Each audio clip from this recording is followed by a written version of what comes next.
watt meters. What are they? How do you use them? All the things they can do for you, and why we think if you fly electric RC, you should have one. Coming right up.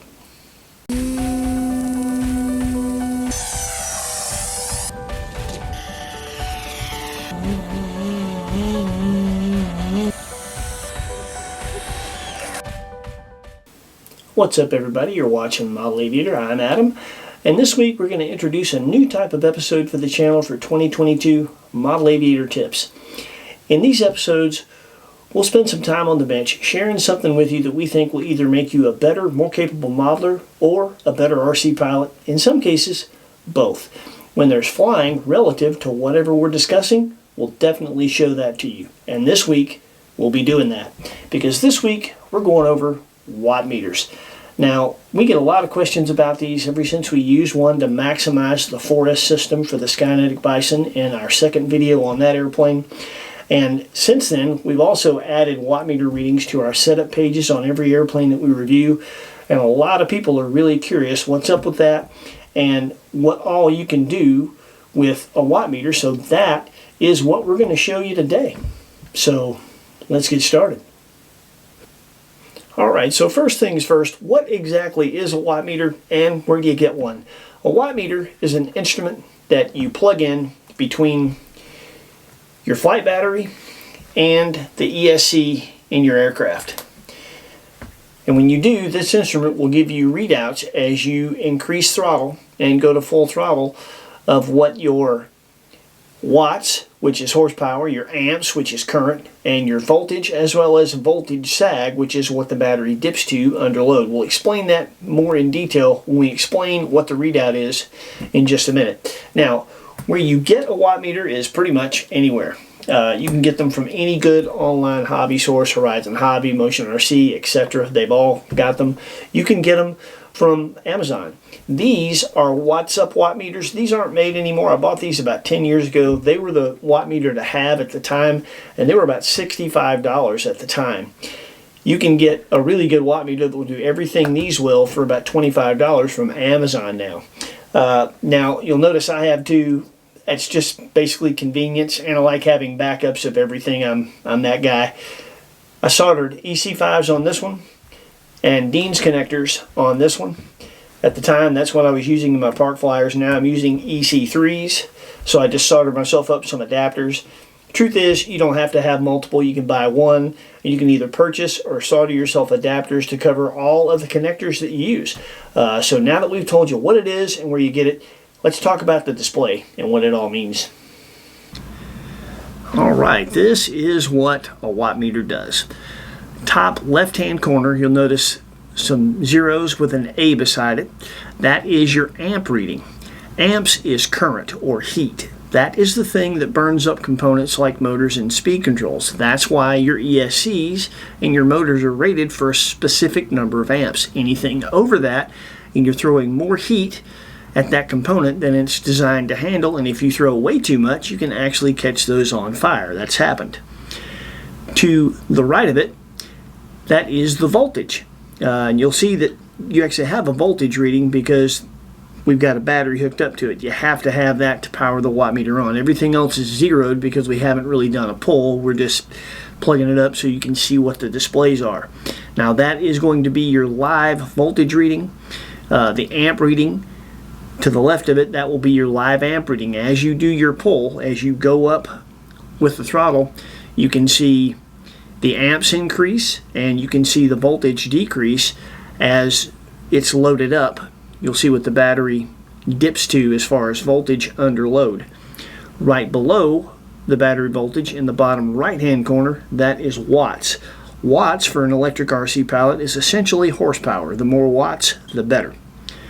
And finally, to the left of that, in the bottom left hand corner, that is essentially the skinny. After you finish your test pull and you unplug your watt meter from the airplane, you leave it plugged up to the battery, and then you can study the watt meter. What that bottom left hand corner is going to do, you'll see it's flashing things. It will give you essentially the lowest voltage that the battery dipped to under load, which is useful. We'll explain that here a little bit more in a minute. It will show you the maximum number of amps that you pulled, which is also very useful, and the maximum number of watts or horsepower that you made. And it'll just keep flashing that until you have a chance to write it down or whatever you're going to do for the purposes of your test. We are going to take this watt meter and use it on camera to demonstrate a theory that I have, something I'm going to try. I'm probably not the first person to do it, but it'll be the first time that I've ever done it, to see if what I'm thinking will work. It'll be really good use of the watt meter, and we're going to do that on camera for you so you can actually see it working and see me testing something and figuring something out using a watt meter. But before we do that, let's go over some of the things you can use a watt meter for. The first thing is to piggyback on what we were just talking about when I showed you all the readings that you have on a watt meter.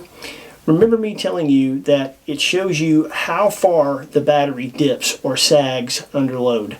Well, that's a really useful thing to use a watt meter for. Newer batteries that have a lower internal resistance, or more expensive, better batteries that have a lower internal resistance to start with than maybe a cheaper battery, are going to sag much less than a battery that has a very high internal resistance that's old or not of good quality. So you can use a watt meter to test your batteries. You can charge them up to full, put them in your airplane, do a quick run up before you take off for a flight over the course of the lifespan of that battery, and you'll be able to tell when that voltage is starting to dip low enough to where at some point in the flight you could be in danger of it going into low voltage cutoff just because you engage full throttle and the battery can't hold enough voltage not to go into low voltage cutoff. And having a watt meter can keep you from putting yourself in that dead stick situation with an electric. That's pretty useful. When I initially bought my watt meters, before I had any idea all the different uses that they had, my intention was to use them to outfit ARFs and to convert nitro and gas airplanes to electric if I chose to do that.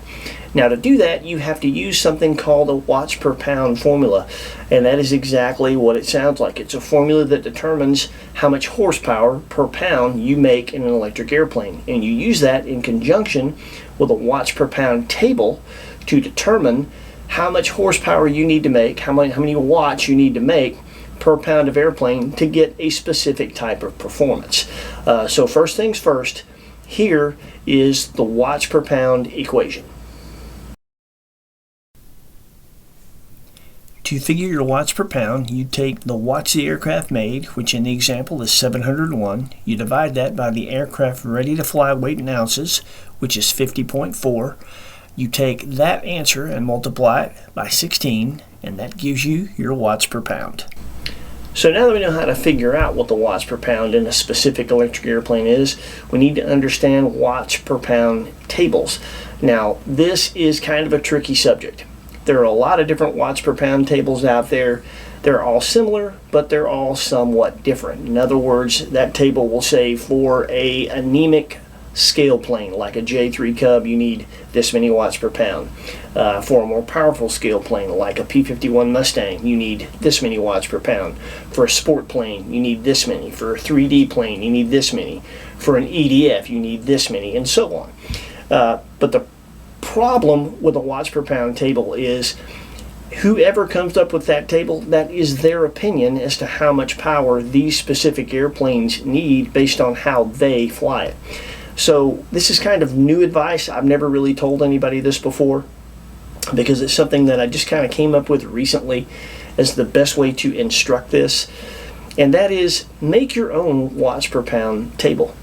Rather than show you one of the many from the internet and say, here it is, what I suggest is when you buy a watt meter, go through your hangar, play with it, go through all your electric airplanes, figure out how many watts and amps you're making in each airplane, do the watts per pound equation, and figure out how many watts per pound you want a specific type of scale airplane to make, how many watts per pound you want your sport planes to make, your 3D planes, your EDFs, etc. And that way, if you go to outfit an ARF that fits any of those genres, or to convert a gasser or a nitro plane to electric, you'll be able to use your table and make the power you want. So that's my suggestion as far as a watts per pound table. Alright, so how do those things tie into using these for ARFs and to convert nitroplanes or gas planes to electric? Well, when you buy an ARF, many times, especially today, there is a proprietary motor, speed control, and propeller, a power system, a suggested battery that the manufacturer will either offer or suggest that you go and buy to power that specific airplane. But sometimes, still, there isn't, and you have to figure it out. And sometimes what they suggest may or may not be what you want to use. Myself, for instance, there are specific motors for specific missions that I like. I trust them because I've used them for years and they work. Same thing with speed controls. There's just a couple of different kinds of speed controls for a couple of different kinds of missions that I like to use. So if I'm going to convert a plane or outfit an ARF, regardless of what's suggested, I'm going to use the stuff I want to use. Now, I may not always be able to get a motor and a speed control that are rated for the same amps. One might be rated for 60, the other for 50. As long as I know whatever is the weaker of the two, amps wise, I know what my limit is, and I can start messing around with props to figure out how I want to power that airplane based on my watts per pound table. Same thing when it comes to converting a nitroplane. Once you figure out what that airplane weighs, then you can determine kind of, in your head, what kind of watts per pound you're going to need to make that airplane perform the way you want to based on your table. Then you can buy a power system that will make that kind of power and put it together. And that is how you use a watt meter to convert a plane or outfit an ARF if you don't want to use the suggested equipment.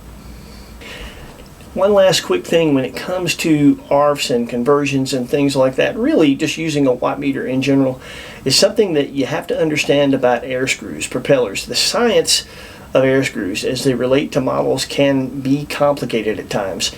And you need to know that sometimes when you're monkeying around with propellers, there may be several different lengths and pitch props that will give you the same amount of amps and a similar amount of watts. In other words, a 1212 APC EPROP might make the same watts and similar amps as a 146 APC EPROP. What you have to understand in the science of air screws is that a lot of times the larger diameter, lower pitch propellers are low-end torque propellers. Those are propellers that give you a lot of initial climb rate, a lot of initial thrust. The lower diameter, higher pitch props like a 1212 would be a high speed prop. That's not going to give you a lot of low-end torque, but once it gets on step, that's going to make the airplane go much faster. That's a high speed prop. And the other interesting thing about the science of air screws as it relates to models is because the Reynolds number of a model is so much lower than a full-scale plane, but models come in all different sizes from 3 or 4 pound park flyer electrics to 50 pound big scale planes to 25 pound 3D planes, etc. A lot of times those diameter and pitch numbers don't mean the same thing. In other words, a 10-inch pitch on a small park flyer, let's say 11 or 12-inch propeller, that's going to be a high-speed propeller. That same 10-inch pitch on a 21 or 22-inch prop would be something you find on a 3D plane. That's actually going to be a low-end propeller once you get to that size propeller and weight of aircraft. So air screw science is interesting as it relates to models. It's something that would be cool to study, but I just had to share that with you because when you're trying to outfit something and come up scratch with your own power system, you do need to understand that there are several props that might net the same result on the meter, but not necessarily the same result in the air. One of the things I get asked a lot is, why do I need a watt meter for bind and fly and plug and play airplanes from reputable companies like, Motion RC, Horizon Hobby, Hobby King, you name it. It is assumed that the power systems in those airplanes have already been tested and it has the right motor, ESC, and prop, and as long as you use the recommended battery, you should be golden, right? So why do you need a watt meter if that's all you fly? Well, there's actually a lot of reasons why you might need one. One of which is, unfortunately, and this is very rare, But you're about to see a picture of something come up right now. This is my buddy's Grand Tundra. Now when the Grand Tundra first came out, it had a 60 amp ESC. What it needed was an 80 amp ESC, and somehow they slipped through the cracks, and some of the first Grand Tundras that came out were catching on fire and burning up just like my buddy's did. If he had had a watt meter, he could have tested that system right out of the box to make sure that they got it right. That is a good reason to have a watt meter, either out of curiosity or just to make sure that the components can handle what it actually pulls. You can take a watt meter and test that. Another thing that you can do with a lot of these foamies that are coming out, like Horizon Hobby for instance, take my Carbon Z150. There's an airplane that they don't give you two props for, and they do this with a lot of airplanes. They say it's rated for one thing and then another. In the case of the Carbon Z150, they say it's rated for 6S and 4S, but it only comes with one prop. Well, rest assured that airplane's been optimized for 6S with that prop. So when you plug the 4S in, what's going to happen is it's going to make a whole lot less power, but it's also going to pull a whole lot less amps. Well, let's say all I have is 4S batteries, and that's what I want to fly the airplane on. Well, you can do a similar thing with that we did to the Skynetic Bison in our second ever video. You can optimize it for the lower power battery. If you, let's just, for testing's sake, let's just say, for the sake of conversation, that the motor and ESC in that airplane can handle 60 amps. I'm not sure what it is. I don't even remember. It doesn't matter. But let's say that it can handle 60 amps. And let's say it's pulling 59.5 with a 6S pack. Well, when you put the 4S pack in there, it's probably going to pull something like 40. That's almost 20 amps you've got to work with that you could be pulling on 4S, but you're not, because you're spinning a prop optimized for 6S instead of 4S. You can experiment with some props, get the amps up to that same 59.5 amps that you're pulling on 6S with 4S. What you'll be doing it with is a bigger prop that makes the same amps, but a lot more power on 4S. So you can actually optimize that airplane for the batteries that you have. And there are a lot of foamies like that. That's another great use for a watt meter with a foamy. Alright, finally we're at the point where we're going to actually use a watt meter and show you how it works. A couple more uses for these things. You can actually send a watt meter up with an airplane if you have room in the plane to do so and you trust your solder joints. We sent this one up with our FMS pits. If you want to watch that video, you'll see how we determined, because an airplane pulls less amps in the air when you allow the airplane to unload than it does on the bench where you're holding the airframe back and it can unload. We were able to determine that we could put a larger prop with the stock system on the FMS pits to get more power without overamping the system.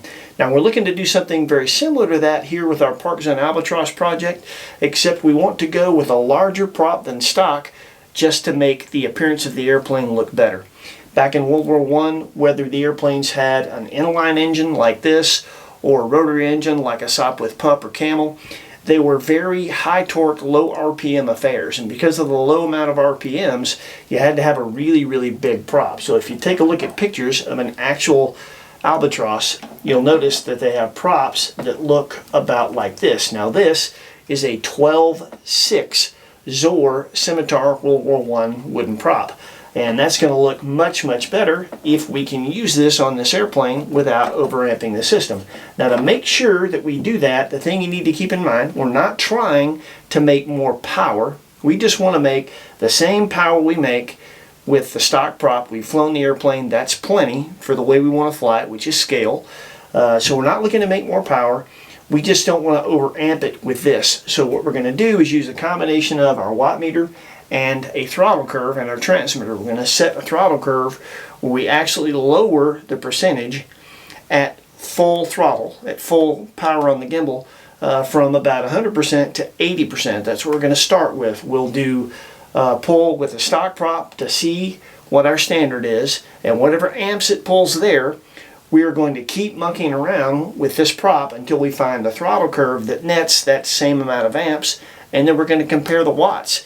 If we make the same watts maybe even just a little less or even a bit more than with the stock prop, then we're golden, and we can use this gorgeous big prop on this airplane because we had a watt meter without having to replace anything expensive like an ESC or a motor. That's 10 bucks. Let's get started.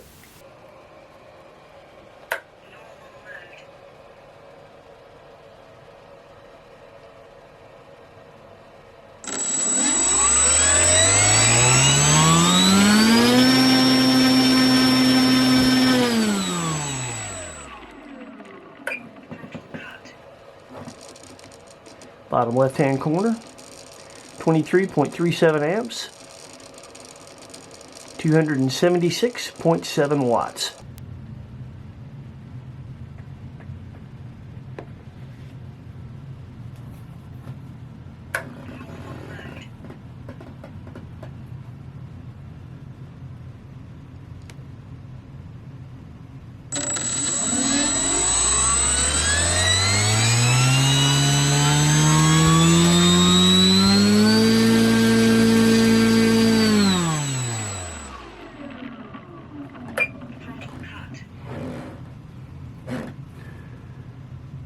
$248 watts,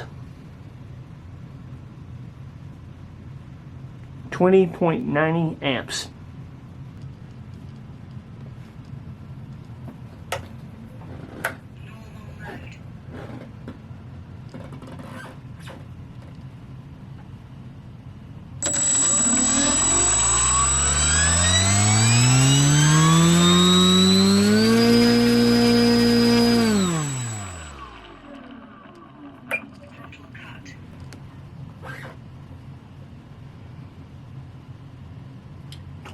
.06 amps,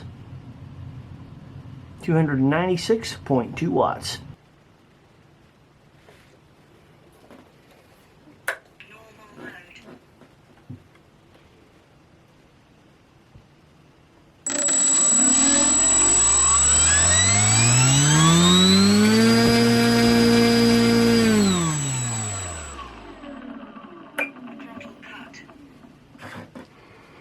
.04 amps, 273.3 watts.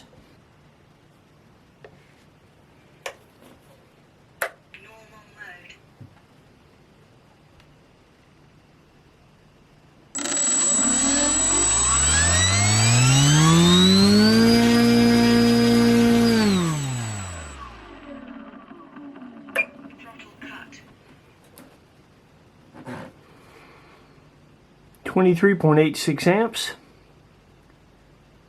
282.7 watts. And there you go, a little bit of creative transmitter programming, some testing with a watt meter, and we come away from it knowing we can use the prop we want to use. We're going to be in a safe amp range, we're going to have the performance we want, and all for the price of a prop. And I like that. Now there's one other thing that I feel like people will ask, and that is, can you use a watt meter with a series system? In other words, a system that, for instance, has two 6-cell batteries ran in series to make 12S. And the answer is yes. This is a series plug.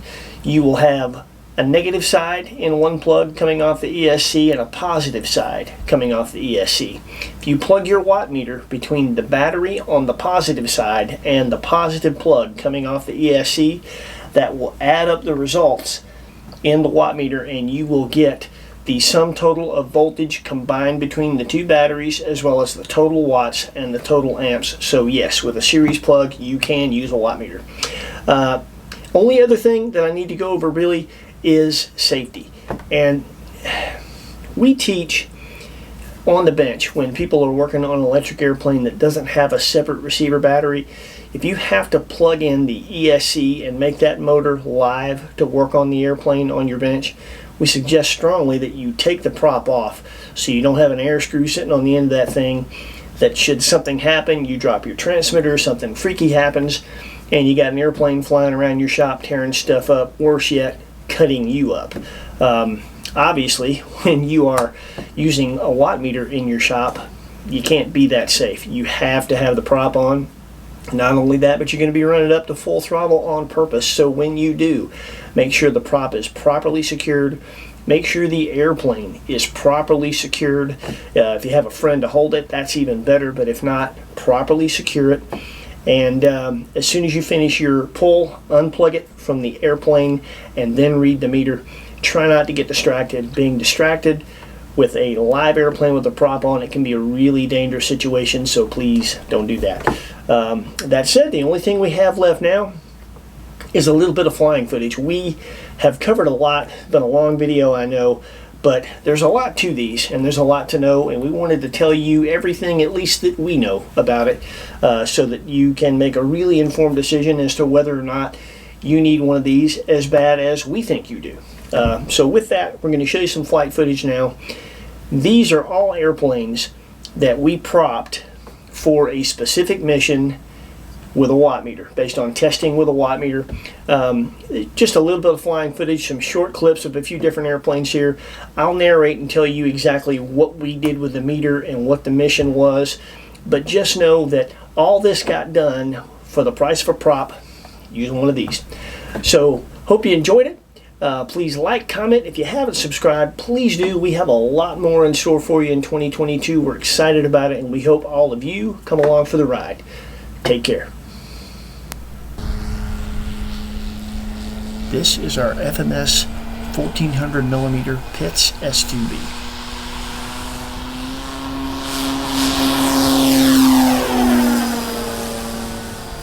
By sending our watt meter up with the plane, we're able to determine that the amps unloaded enough in flight that we could safely use a larger prop than stock and actually make a lot more watts, a lot more horsepower, all the while staying in a safe amp range without having to change anything else, just the prop.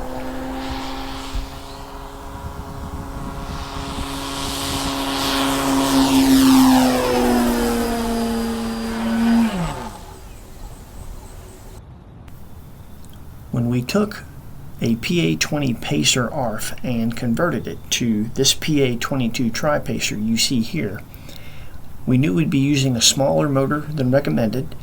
We also knew that because of the lack of prop clearance due to the tricycle gear configuration, we wouldn't be able to use the biggest prop recommended for that motor.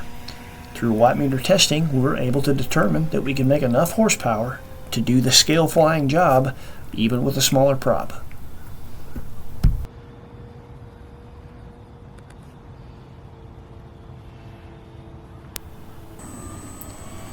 This is a takeoff and maximum performance extended climb with our Skynetic Bison, outfitted with the 4S propeller provided from the manufacturer.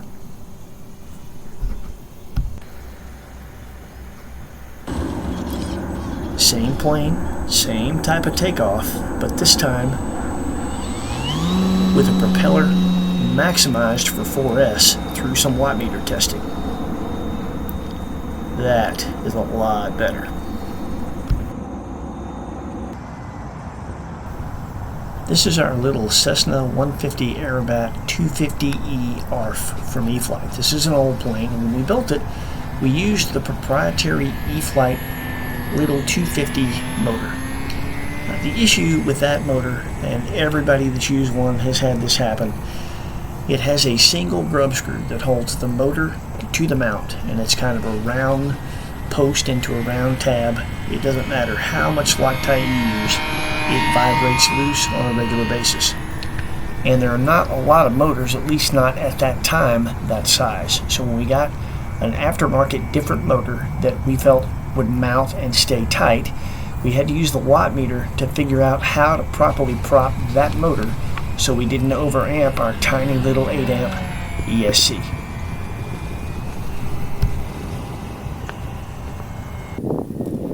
This is a 48-inch Skywing Edge. It is not unlike a lot of 48-inch 3D ARFs made by notable companies like Extreme Flight, 3D Hobby Shop. All these airplanes are pretty much intended for 4S, and they all use a 12.6 prop for the most part.